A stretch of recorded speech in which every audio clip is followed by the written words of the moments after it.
ایسا ہی ہے.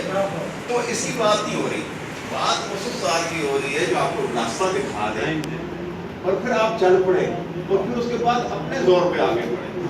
تو ابو نواس ایسا ہی استاد, اس نے کہا اچھا تم آ گئے, وہ سنانا شروع کیا ادھر نہ فٹ فٹ پر سنانا کسی دے مار. میں نے کہا رک جاؤ, مجھے پتا چل گیا تم یاد کر کے آ گئے, آپ چلے جاؤ اور اسے بھول کے آؤ. جب تمہیں بھول جائیں نا پھر اس کے بعد مانا میں تمہیں شعر کہنے کی جائے. تو اس کا مطلب کیا ہے؟ اس کا مطلب یہ ہے کہ یہ جو آوازیں آپ گر گر سنتے ہیں, جن سے مروب ہوتے ہیں, جنہیں آپ پڑھتے ہیں اور سمجھتے ہیں کہ مجھے اپنی کس طرح بننا ہے, تو پہلے تو اس کو نکالیے نا آپ نے, یہ مروبیت نکالیے, یہ مروبیت نکالیے. بالکل جب آپ کے اندر سے مروبیت نکل جائے گی اور آپ کو پتہ چل جائے گا شعر اچھا کیسے ہوتا ہے, کیا ہوتا ہے. جب آپ کو زبان کے اوپر آپ کا تلفظ ہو جائے گا, جب آپ کو اس کے اندر جو بھید ہے وہ پتہ چلنے شروع ہو جائیں گے کہ یہ لفظ جہاں پہ رکھنے سے کتنی تبدیلی آ جائے گی. ایک لفظ کو آپ ذرا سا بدل دینے سے کیا فرق پڑتا ہے. تو پھر وہ جو جس کی طرف گلا یہ کر رہے تھے کہ یہ جو دوسری آوازیں ہیں یہ آتی ہیں تو وہ آوازیں نہیں آئیں گی. اس کے بعد جب تم میں سے دوسرے سارے منہا ہو جائیں تو اس کے بعد فقط تم رہ جاؤ, اور جب تم رہ جاؤ گے تو تم بہت بڑے چکر پار کرو گے.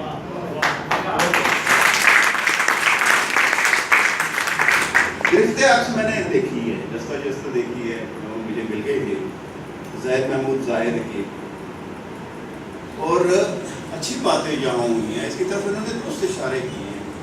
اچھے شاعر ہیں, لیکن ہوتا یہ ہے کہ آپ شہر سے دور رہتے ہیں, مراکز سے جب دور رہتے ہیں آپ سنتے نہیں ہیں, بہت زیادہ مواقع نہیں ملتے. لیکن ایک بات بہرحال میں نے دیکھی ہے کہ دیہات میں رہنے والے لوگوں کو یا دور دراز رہنے والے لوگوں کے پاس ایک اور طرح کی تازگی ہوتی ہے. یہ جو زبان روندی ہوئی کچلی ہوئی آپ کو نظر آتی ہے نا کئی دفعہ شہروں میں ایک جیسے جناب آپ دیکھیں گے, ابھی مشاعرہ چل رہا تھا, آپ دیکھیں بہت سارے غزل کو کہہ رہے ہوتے ہیں تو لگتا ہے یہ نہیں, پتہ ہی نہیں چلتا یار یہ تو بالکل کہ جس سے ذرا مختلف ہوا ہے, یہ وہ ایک جیسی زبان, ایک جیسے ڈکشن ان کے ہاں وہ آ جاتا ہے. ادھر ظفر اقبال نے کوئی غزل کہہ دی تو پتہ چلا کہ 50 شاعر ان کے پیچھے, جنہیں وہ ان گڑھ مقلدین کہتا ہے اپنے, تو وہ ان گڑھ مقلدین اس کی سب میں گروہ میں شامل ہو جاتے ہیں. یہ مختلف ہو جانا ہے, غزل کو مختلف کر دینا یہ سب سے مشکل کام ہے. غزل کہنا مشکل کام ہے. پہلی بات سانچے بنی ہوئی ہیں نا, جو ابھی سانچے بھائی ادھر ڈالیں, آپ کو پتہ ہے یار اس میں سے کیا نکلے گا. موضوعات طے شدہ, اس کی ویکیبلری طے شدہ, اس کے قواعد طے شدہ, آپ کے پاس قافیہ ہے, ردیف ہے, آپ کے پاس ایک بہت بڑا خزانہ موجود ہے شروع سے لے کر اب تک. اب اگر آپ شاعر نہیں ہیں, آپ کا مسئلہ نہیں ہے شاعر, آپ کو تکلیف نہیں ہوئی ہے شعر کہنے کی, یعنی میں کسی اور طرح بات نہیں کر سکتا, مجھے شعر ہی کہنا ہے, شعر میں یہ بات نکلی, اور آپ نے کہنا ہے کہ نہیں میں نے تو فلان ہے ایسی غزل کی ہے تو میں بھی کہہ دوں گا, تو پھر تو وہ آپ ایسے ہی کہیں. لیکن اگر آپ کو تکلیف ہو گئی ہے, کوئی آپ کو مشکل ہے, پریشانی ہے کہ اس نے غزل کے اندر ہی آنا ہے, تو پھر آپ نئی غزل نکال لیں گے. مسئلہ آپ کا بننا چاہیے. شاعری اگر مسئلہ بن جائے گی تو بڑا لطف دے گا. تنقید میں بڑی کتاب آپ کی اردو ہے جس کا نام یہ بھی میں نے جستہ دیکھی. میں یہ نہیں کہتا کہ میں نے ساری پڑھی ہے, آپ نے اردو پہ اس پہ بڑی مزے کی بحث قائم کی ہے, اور وہ جو صرف ہماری اردو کے بارے میں یہ کہا گیا کہ اشری زبانوں سے ہٹ کے بھی آپ نے بات اس میں کرنے کی کوشش کی ہے. پھر آپ کا وہ مضمون میری نظر میں گزرا جس میں آپ نے قومی کرانے کے حوالے سے بھی ایک تھوڑی سی جھگڑے کو لے کے آپ چلے. دیکھیں تنقید ہمارے یہاں سب سے بڑا پرابلم یہ جو ہوا پچھلے کچھ عرصے سے, پتہ نہیں رفیق سے متفق ہوں گے یا نہیں ہوں گے, لیکن میرا مسئلہ تو یہ ہے کہ میں بڑا دکھی ہوں اس معاملے میں, بڑی تکلیف میں ہوں, اس لیے کہ پچھلے کوئی 20-22 سال ہمارے ضائع ہو گئے ہیں. ہماری تنقید الجھی رہی ہے خود اپنے آپ سے. کبھی آپ نے ایسی خاتون کو دیکھا, میں نے دیکھا اپنی بچپن میں, جب وہ گلیوں سے گزرتی تھی نا تو وہ خود ہی اپنے آپ سے الجھتی رہتی تھی, اپنے آپ کو لوچتی رہتی تھی, اپنے آپ سے مکالمہ کرتی رہتی تھی, اور لوگ اسے کیا سمجھتے تھے. حالانکہ بڑی خوبصورت تھی, حالانکہ بڑی اچھی تھی, بڑی نفیس تھی, لیکن جو جو اپنے آپ سے الجھنا ہے یہ ایک بیماری ہوتی ہے. تنقید کا کام تو ایک یہ تھا کہ وہ ترازو ہو جاتی، کھرے اور کھوٹے کو الگ کرنے کا ایک معیار مقرر کر دیتی، اور وہ تخلیق کے ساتھ الجھتی، اس کے ساتھ معاملہ کرتی. ایسا نہیں ہوا.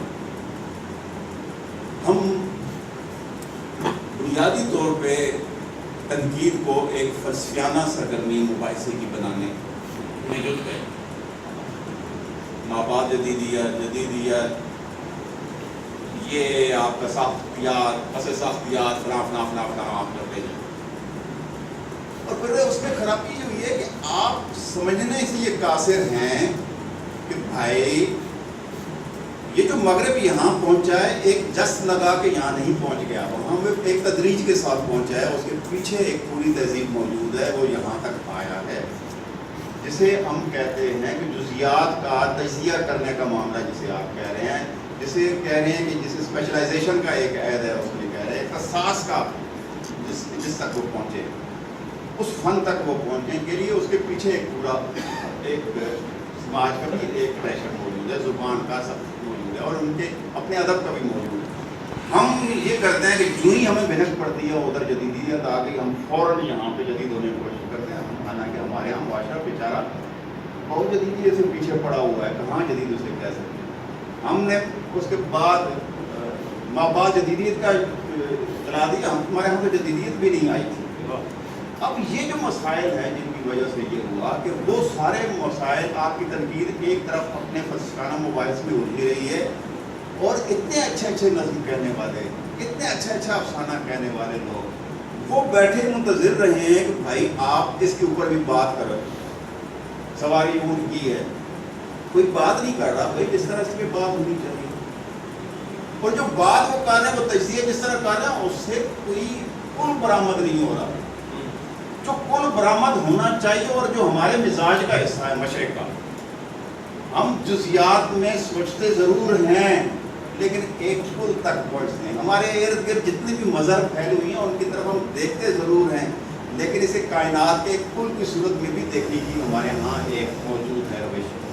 تو ہمارے ہاں تو مسئلہ یہ ہے کہ یہ ساری چیزیں جا کے کسی ایک سطح پہ ایک ہو جاتی ہیں، تو ہمارے ہاں جو جتنے بھی تخلیقی مظاہر ہیں وہ بھی جا کے ایک ہو جاتے ہیں، اور وہ ہوئے ہیں. ہمارے ہاں وہ نظم ہوتی ہے، اس لیے ہم جا کے اس فن پارے کی ٹوٹیلٹی کو تلاش کرنے کی کوشش کرتے ہیں.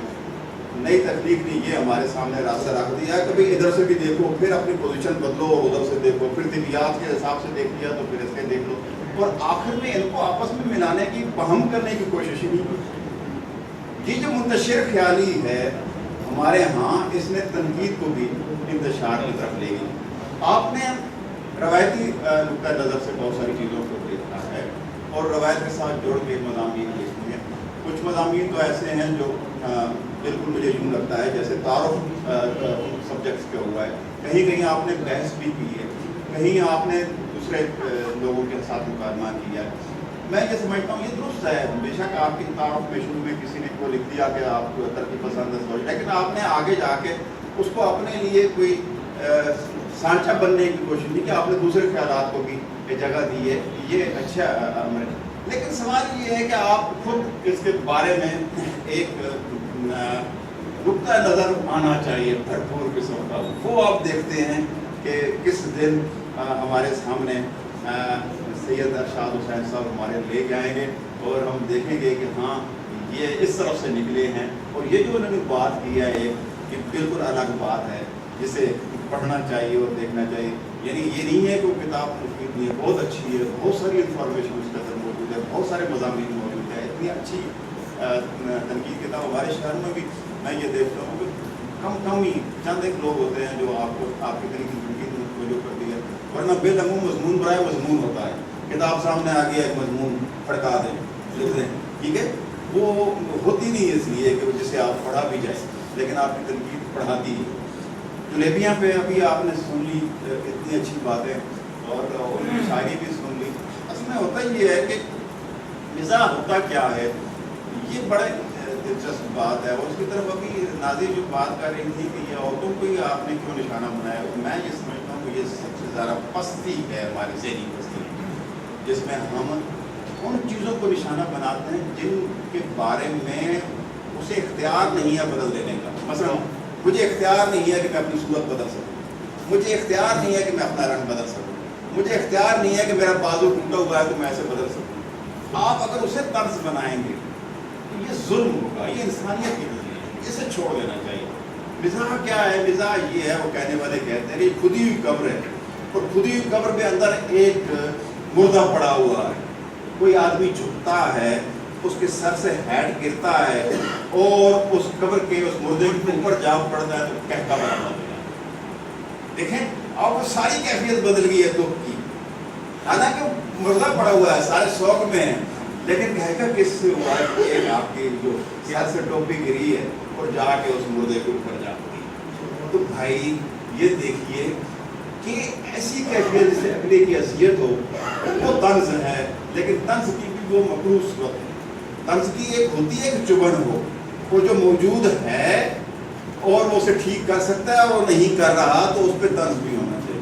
اور مزاح تو کیا کہنے, ایک شگفتہ پن اس میں آتا ہے, اور آپ جس طرح کلی نہیں چٹکتے یوں اسے چٹک جانا چاہیے.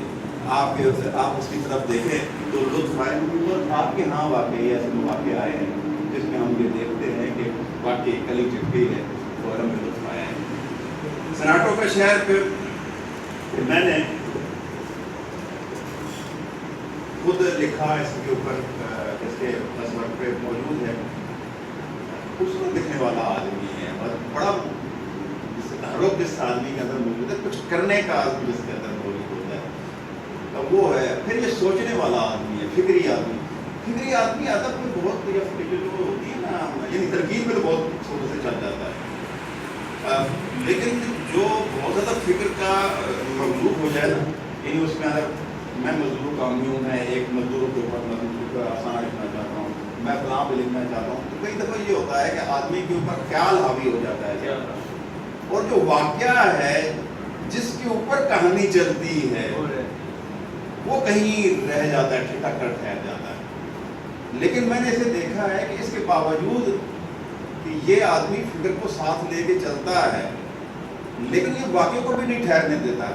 کہیں نہ کہیں اسے کوئی نہ کوئی سنا بھی. آپ نے دیکھا ہے کہ چھوٹا سا چٹکلا, حالانکہ مجھے یہ چٹکلے اچھے نہیں لگتے, یہ چھوٹی چھوٹی سانچے یہ کہتے ہیں نا, میں نے کہا ہوا ہے کہ دیکھیں فکشن بنانے کے لیے کچھ لوازم ہیں, ٹائم اور اسپیس اسے چاہیے, اتنی جگہ چاہیے جس کے اندر ٹائم اور اسپیس دونوں اپنا معاملہ کر سکے. اور ٹائم اور اسپیس دو الگ الگ چیزیں بھی نہیں ہوتی, کئی لوگوں میں ایک ہو جاتی ہیں.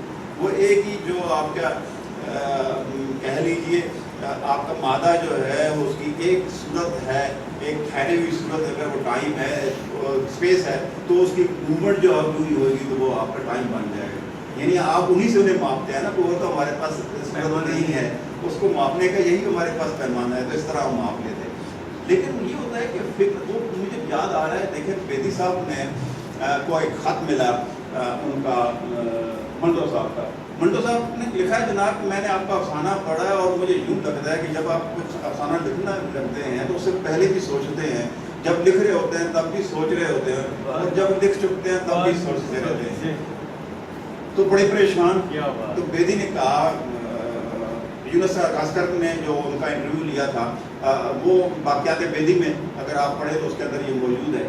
تو اس میں وہ کہتا ہے آگے, بیدی نے کہا کہ میں نے یہ سنا اور مجھے بات میرے دل کو لگی کہ بات تو اس نے ٹھیک کی ہے, لیکن میری حالت یہ تھی جیسے میں ایک ایسی عورت کی طرح ہو گئی ہوں کہ جو مقبوض بھی ہونا چاہتی ہے اور اس کے اوپر اپنی ناراضگی کا اظہار بھی کرنا چاہتی ہے, یعنی جو مفتو بھی ہونا چاہتی ہے اور اس پہ ناراض بھی ہونا چاہتی ہے. اور میری کیفیت یہ ہوگی کہ میں اس کا رد عمل بھی دینا چاہتا تھا, اسے رد بھی کرنا چاہتا تھا, اور یہ بھی چاہتا کہ بات اس نے کی. اور بات اس نے لکھا بیدی نے, کہتے ہیں مجھے سمجھ آ گئی کہ یہ جو میں سوچتا ہوں ان کا کہنے کا مطلب یہ ہے کہ میرے ہاں واقعات کا بہاؤ کے اندر جو تسلسل ہے وہ کہیں نہ کہیں رکتا ہے, وہ سوچنے کی وجہ سے رکتا ہے. کیونکہ میں کہتا ہوں کہ یہاں اس بات کو آنا چاہیے.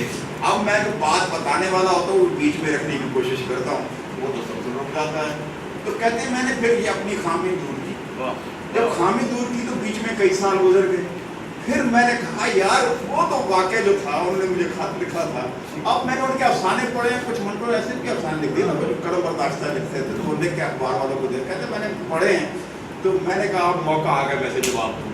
تو انہوں نے خط لکھا، منٹو صاحب مجھے یوں لگتا ہے نا آپ افسانہ لکھنے سے پہلے سوچتے ہیں، میں لکھتے ہوئے سوچتے ہیں، میں لکھنے کے بعد سوچتا ہوں. تو بات یہ ہے کہ ہر ایک چیز کا ایک طریقہ کار ہوتا ہے، اس کے مطابق ہی چلنا چاہیے. بجوکا کیا پیاری کتاب ہے، میں نے آپ کی کتاب کے کچھ نظم پڑھی ہیں، اور میں نے بجوکا اس لیے آپ سے سنی کہ میں نے اس سے پہلے بھی اسے پڑھا اور کئی دفعہ اسے پڑھا ہے. مجھے یاد آ جائے وہ بچپن میں تھے ہم، اور گاؤں میں جاتے تھے، ایک گھر میں ہم جاتے تھے، اس کے کھیت تھے باہر، اور وہاں وہ جا کے ایک لکڑی لگا کے اس کے اوپر ہانڈی رکھ کے اور قمیض شمیز پہنا کے اس کو وہاں رکھا ہوتا تھا. تو وہ جو خاتون تھی، بزرگ خاتون، اب تو بزرگ کو بعد میں ہو گئی تھی، لیکن وہ خاتون کو یہ کہتی تھی، ہم جاتے تھے تو میں کہتے یہ کیا ہے، تو انہوں نے کہا یہ میرے بچے ہیں. تو ہم گھر میں آتے تو اس کے پاس وہ ہمسائے میں جس گھر میں جاتے ہیں ہمسائے میں بھی جاتے ہیں کھیت تھے وغیرہ. تو اس نے کہا یہ ہم کہا آپ گھر میں بچے نہیں ہیں، کہتے ہمارے گھر میں بس ایک بجوکا رہتا ہے اس لیے بچے نہیں ہیں. اب یہ بات جو تھی سمجھ نہیں آئی، یہ بات ہمیں سمجھ نہیں آئی، اب سمجھ آتی ہے. اب جب ہم افسانہ بجوکا پڑھتے ہیں، ایک اور بجوکا پڑھتے ہیں، یا آپ کی نظم بجوکا پڑھتے ہیں، آپ کو سب کا بہت شکریہ، بہت مہربانی.